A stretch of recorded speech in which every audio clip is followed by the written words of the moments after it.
Aloha, this is Skye, your Soulful progressive with FNN-Feminist News Network, that feminist news that's right for you.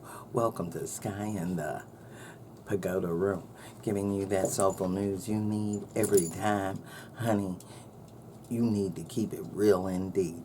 Now, what is it I want to talk to you about today? What is going on? And remember to like and subscribe and tell your family members now is the time. Now, there is student chaos going on all over the nation and all over the globe. Not because of the students' peaceful protests, not because everybody is trying to now listen and dig into what is going on.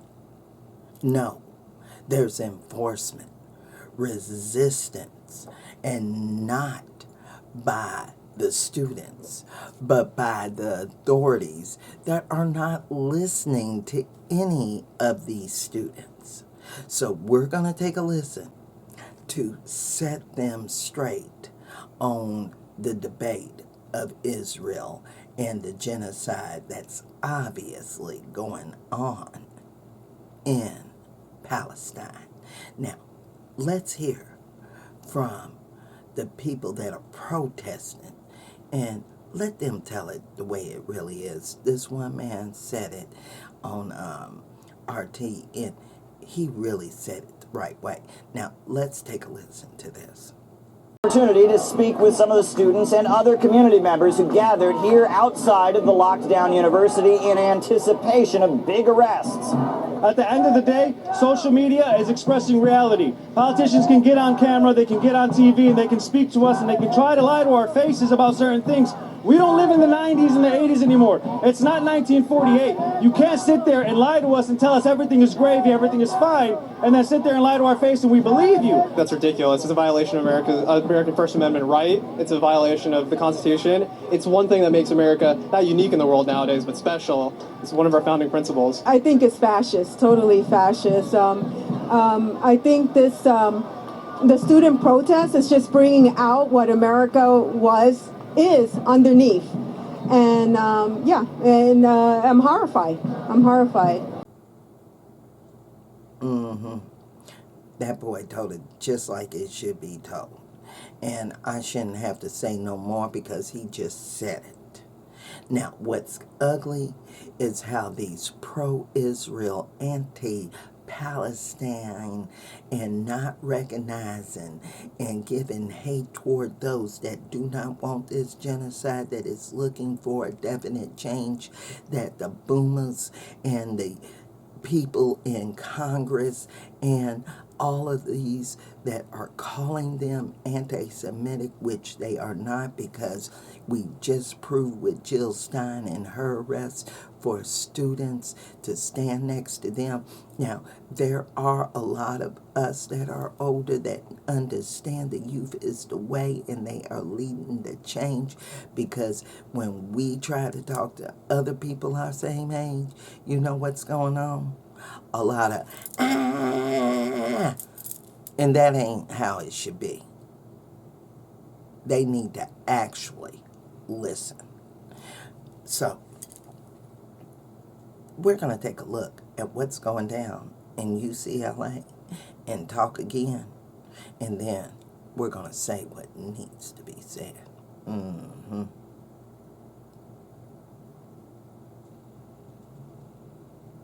Ugliness, hatred, and most definitely discrimination. This is ugliness on all sides. For the police not to go in to allow this to happen for at least 4 hours, and it was a group of outside agitator pro-Israel of at least 200 that were not of student age. This shouldn't be happening anyway. And what they're doing is they're trying to make it where these students need to arm up and try to get a real fight going. No. These IDF ugly tactics that these Israeli lovers,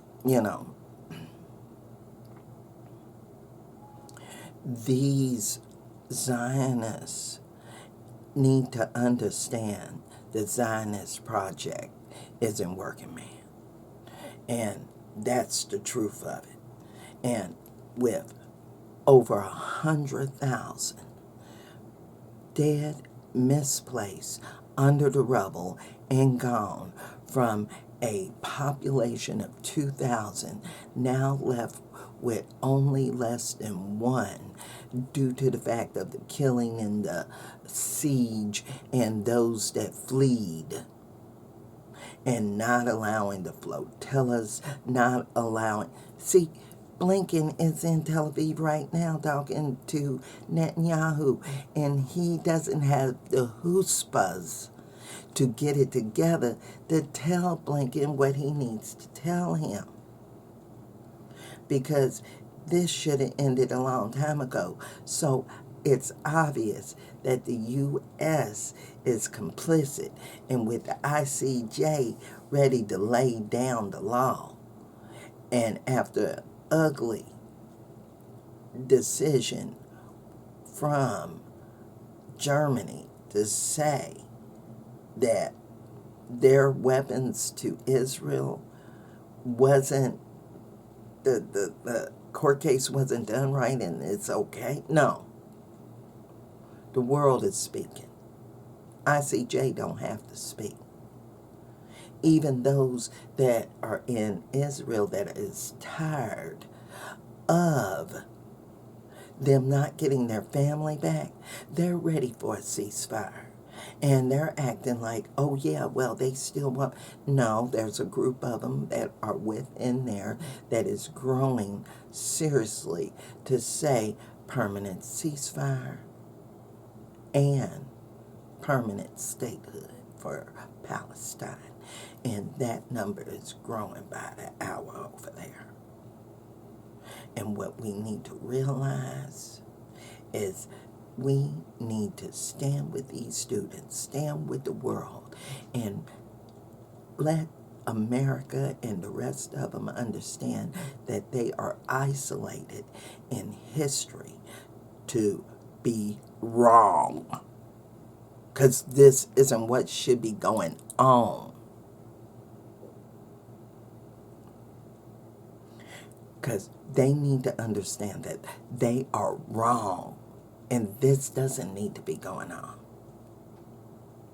And we stand with solidarity with Palestine and these students. Because if the grown-ups won't act right and bring what we can see clearly as a genocide to the awakening of the world, to create change, baby, let's do it. Because Columbia says they're not going to give up. UCLA and USC, it says they're not going to give up. And the rest that are out there that are dealing with protests in their universities across the world and America, they're not giving up. And the children seem like they're the ones that are smart enough to not give up. Because it's their future. And if you agree with me, leave those comments below and let me know at FeministNewsN@gmail.com. Don't forget to like and subscribe to the YouTube channel and that Facebook page. And remember, we're that Soulful Progress, one on Twitter, ran of the day on Blogger, yada, yada, yada. And if you care to get me a cup of coffee or donate and help out with joining the news crew, like and subscribe, yeah, I would appreciate it, and I appreciate those that do donate. That's Venmo at Skye Soulful Progressive.